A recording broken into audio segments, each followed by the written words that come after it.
5 তারিখ সুপ্রিম কোর্টে আরজি কর মামলার শুনানি রয়েছে, আর তার আগে রানাঘাটবাসী মানববন্ধনে আবদ্ধ হলেন। প্রসঙ্গত, আরজি কর কাণ্ডে দোষীদের শাস্তির দাবিতে সাড়া দিয়ে বুধবার গোটা রাজ্যের সাথে রানাঘাটও 9টা থেকে 10টা অবধি মানববন্ধনে আবদ্ধ রানাঘাটবাসী।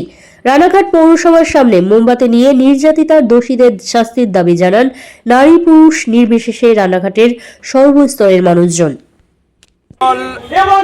জুনিয়র ডক্টরস ফ্রন্টের পক্ষ থেকে আজকে সারা বাংলা জুড়ে রাত 9টা থেকে 10টা মানববন্ধনের ডাক দেওয়া হয়েছে। যে যার বাড়িতে আলো নিভিয়ে রাস্তায় নামবে, মোমবাতি জ্বালাবে অথবা মোবাইলের পট জানাবে। সেই কর্মসূচিকে সংহতি জানিয়ে আরজি কর সহ যেখানেই মেয়েদের উপর অত্যাচার হচ্ছে তার প্রতিবাদে জাস্টিস চেয়ে আমরা আজকে রাস্তায় নেমেছি।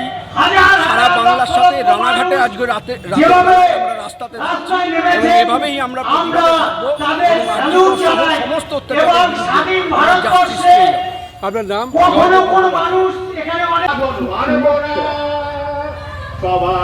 সবার ছাড়া তো জানবো না, তখন তো আর শোষণ বাঁধন মানবো না।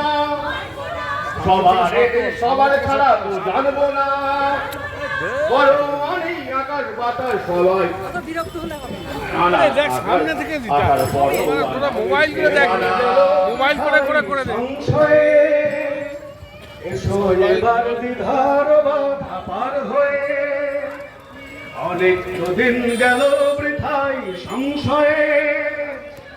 এসো এবার দ্বিধার বাধা পার হয়ে, তোমার আমার জীবন মিলাই সবার প্রাণের মোহনায় শের মানা হবে চেনা হবে জানা। পথে এবার নামো সাথী, পথে হবে চেনা। পথে এবার নামো সাথী, পথে হবে চেনা। ব্যানারটা ভুল ভাল হয়ে গেছে।